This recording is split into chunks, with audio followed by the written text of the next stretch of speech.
Hi, everybody. Welcome to Attack with Larry C. I'm your host, Larry Christiansen.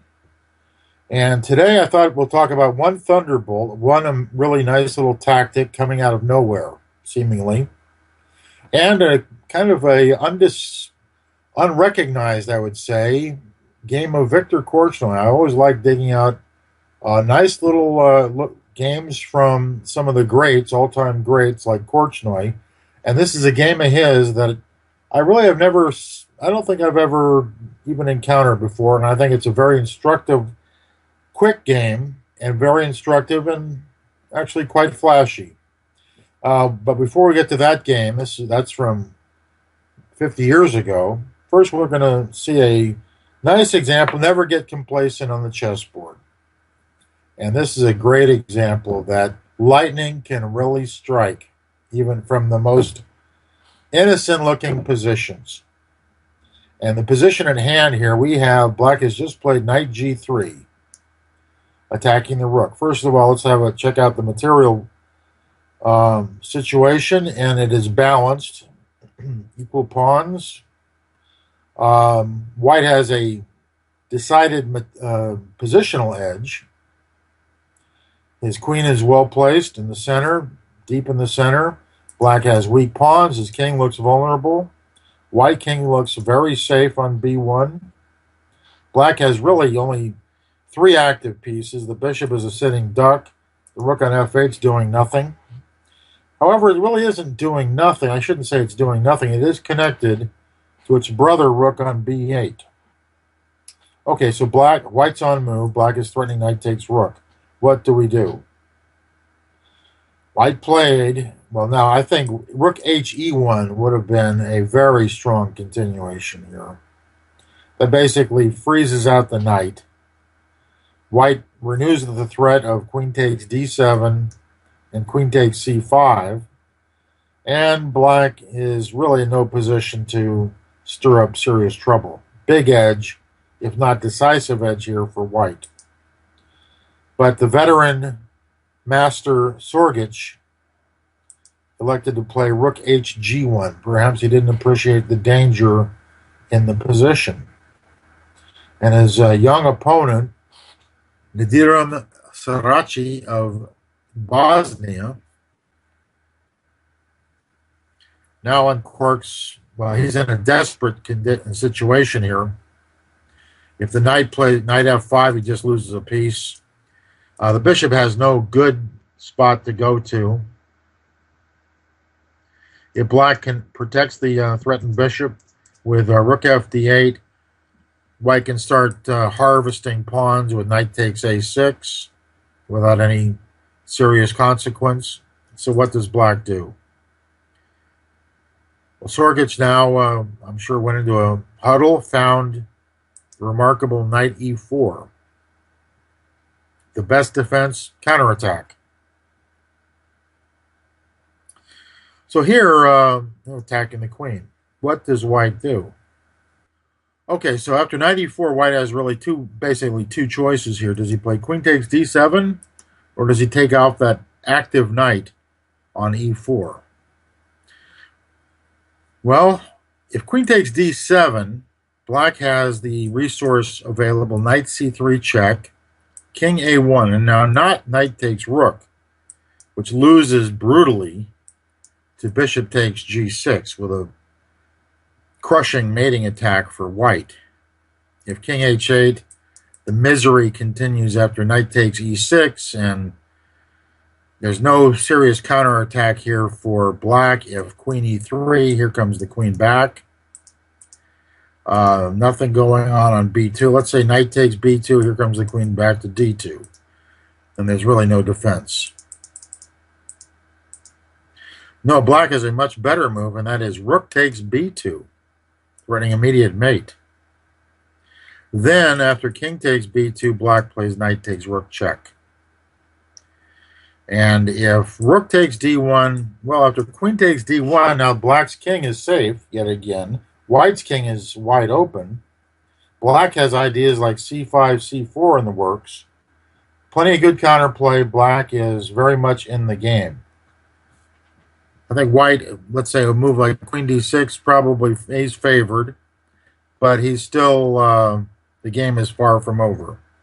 The idea behind queen d6, rook b8 check, knight b5 actually works well for white. Rook b7, queen takes a6. And to make a long story short, well, black is still fighting and fighting for perpetuals and stray pawns. But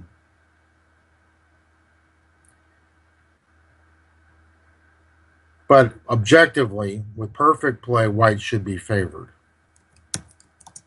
Back to king a1, rook takes b2, king takes b2, knight takes d1 check. Now, if white tries king a1, that's a very interesting try. Black holds by the skin of his teeth with knight c3. Then the attacking line, bishop takes g6, queen e3, attacking that attacking rook by the narrowest of margins, seems to hold the position together for black. Believe it or not, mainly because white's king is in grave danger itself. So that was, but anyway, that was the correct move. Let's see what happened in the real game. Bishop takes e4, and here I'm sure white was expecting, must have been expecting the routine queen takes d7, maybe queen takes e5, b3, and white is on happily en route to victory. Let's say rook b7. White answers with rook d6, and the threats are over. White's a piece up.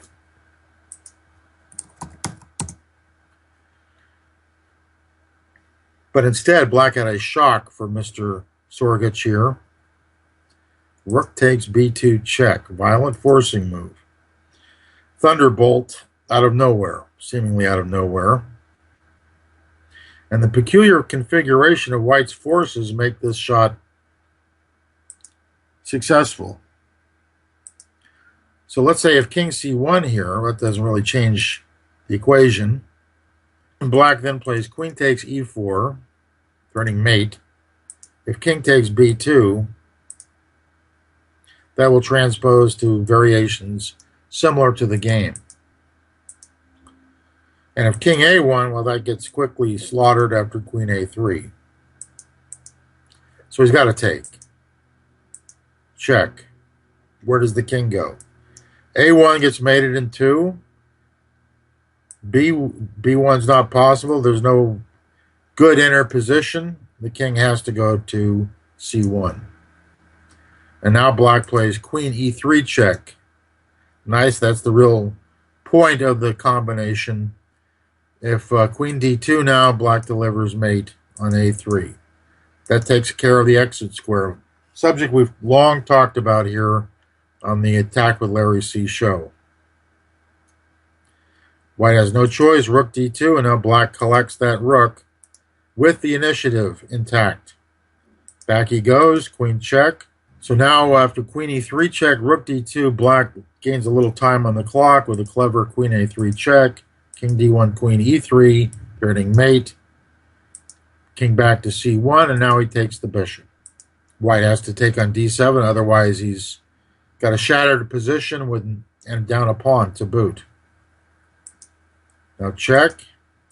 The attack continues. Nice little king hunt coming up, threatening mate. White has really no escape. He tried the desperate c4. Rook d1 was of very little help, because after rook d2, finally the c-pawn joins the fun, and white has no adequate answer to c3. Knight takes a6, queen a3 check picks off the knight. No, there are no distractions available, so after c4, white would be busted. So here, Sorgich tried the desperate c4, but now his king is wide open. And Sarachi here puts him away nicely. Brief little king hunt. After queen f1 check here, Sorgich resigned in view of if king e4, black wins instantly with queen e1 check. If king c3, what black wins with queen c1 check. King e3 again, queen e1 check delivers the goods. And so here, Sorgich resigned. Quite a nice little thunderbolt, and a very instructive one from the youngster from Bosnia. And let this example be fair warning to stay vigilant in seemingly even harmless-looking positions. Okay, now we're going to go to this minor Korchnoi classic. Really a nice little brief attacking game played many years ago. Game I wasn't familiar with, I have to admit, until just I came across it a few days ago. Okay, now the opening part. This is a very generic opening. White gets a big center, has a very promising position, but then he has to form a plan of attack. Okay, we get a Queen's Gambit accepted. Mr. Peterson here plays a little too solidly.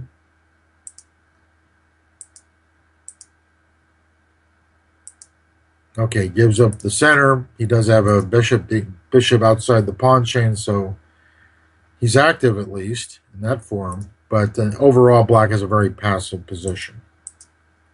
Knight b6 wasn't very inspired either. So if let's say black plays a passive move like c6, knight e5 is a very effective continuation.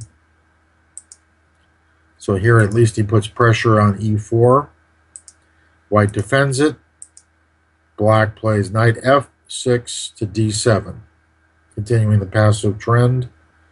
Let's see how Viktor Korchnoi, I'm sure probably had a think here. By the way, this game was played in the 1964-65 USSR Championship.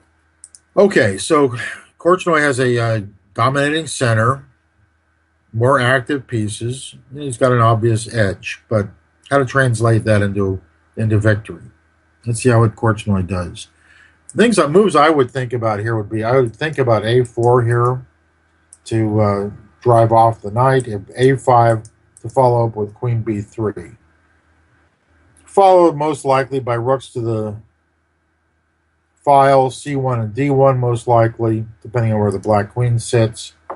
Looks like black can utilize the b4 square for a while, but overall it looks like a pretty promising mode of continuation for white. Let's see what Korchnoi does. He always has a very unusual way of solving his problems or creating problems. So Korchnoi selected here bishop f4. This has several promising features to it. First of all, the bishop is more active on f4.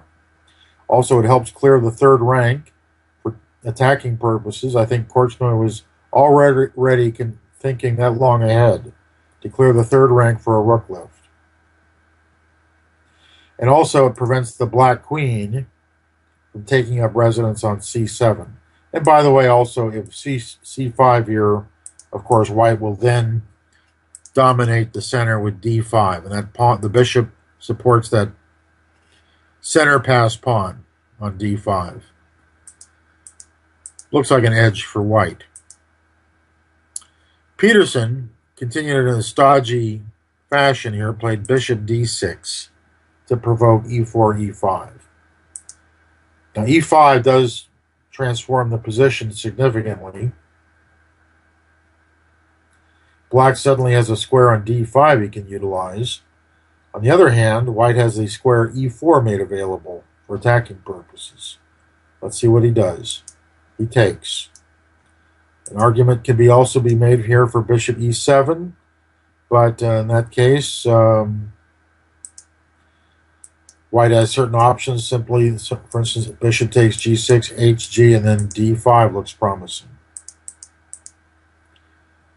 So here, Peterson plays bishop takes, queen takes, bishop e7, and now d5 can be handily answered by d4, d5.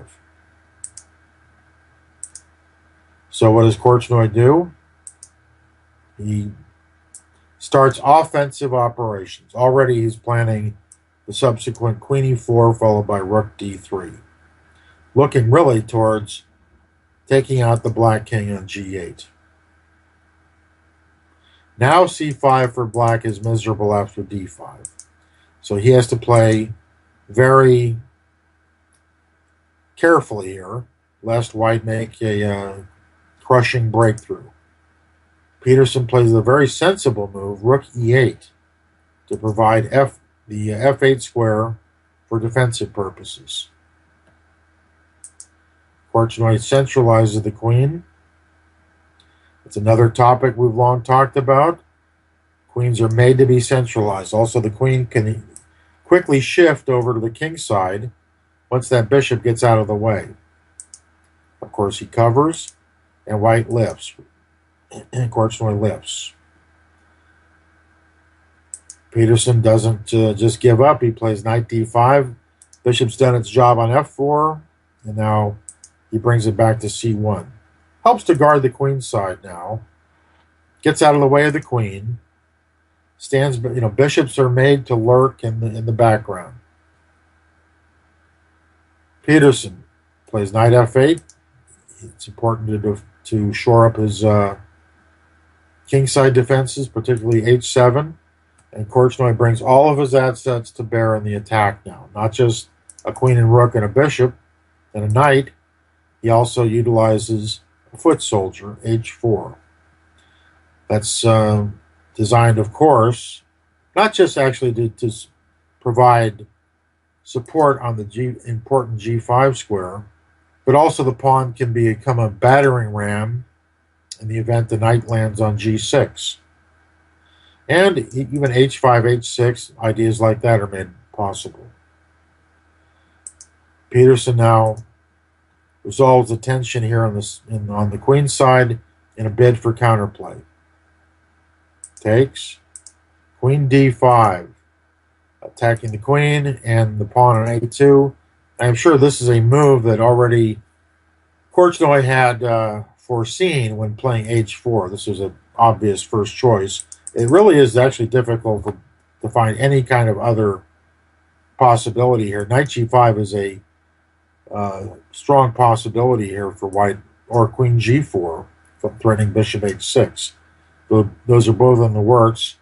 Black cannot waste time searching for counterplay. So he takes and plays queen d5. The choice is queen e2. We don't want to trade. Of course, that would be pathetic. But really, the choice comes down to sacking the pawn or to retreat with queen e2. Korchnoi continues. He goes on the sack. He errs on the side of attack. And Peterson here should have grabbed that pawn. Not just for the sake of grabbing, but the queen first of all, the a pawn may become, it's a pretty quick distraction for white if he can't get his attack fully in gear. And also, the queen may go to c2 to participate in the defense. Might access g6, for instance. But I think after queen takes a2, Korchnoi had everything under control. h5 is a strong response. If queen c2 here, white plays bishop h6. If g6, now the dark squares are extremely vulnerable, and white merely plays knight e1, driving the queen away. So much for that distraction. Queen b3. Rook f3 looks very, very promising. Black is in a very tough, rough shape here. Back to h5, the position after h5. Black can also consider the defense queen c4. And then at bishop h6, black has the surprise defense knight g6. Suddenly the bishop and the rook are on pre.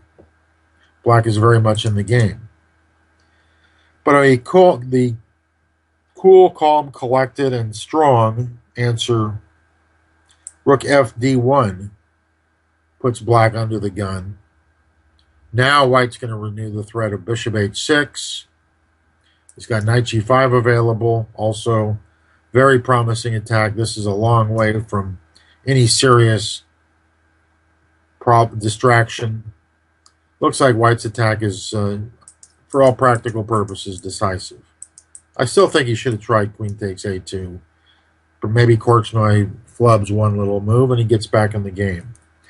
But after the game continuation, he has no such luck, no such chance. Instead, Peterson plays f6, and this is really positional capitulation. His kingside is now broken up, and white has a permanent positional advantage. Let's see what happens. Of course, he takes and piles it on with knight g5. And here black really has to take that active knight, but his position reeks after bishop takes, let's say e5, to eliminate a weakness. White can get all of his assets into the game with f4. E takes d4. Rook takes d4. Now white has several pawns, the bishop, rooks, everybody joining in on the pawn fun. Here comes f5. And objectively, this looks like an overwhelming attack here for white. Let's say queen e2. White then can consider f6. The battering ram continues. If queen takes g4, yes, f7 check is tempting, doesn't quite work. Rook takes g4, and black here is in serious difficulties. Yeah, this is better than f7 check. So bishop takes g5, not very thrilling continuation. Also, I should point out queen f5. Of course, white just retreats the queen, prepares rook f3. His attack continues unabated. So, disagreeable as it is, though, it looks like black's best chance. Instead, he tried queen f5, queen e2. And by the way, queen g3 was an excellent alternative. Again, bishop takes g5 was called for. He didn't do it. He kicks. Now we get a beautiful sequence here from Korchnoi. Well, knight e4, that's easy to see, threatening knight d6.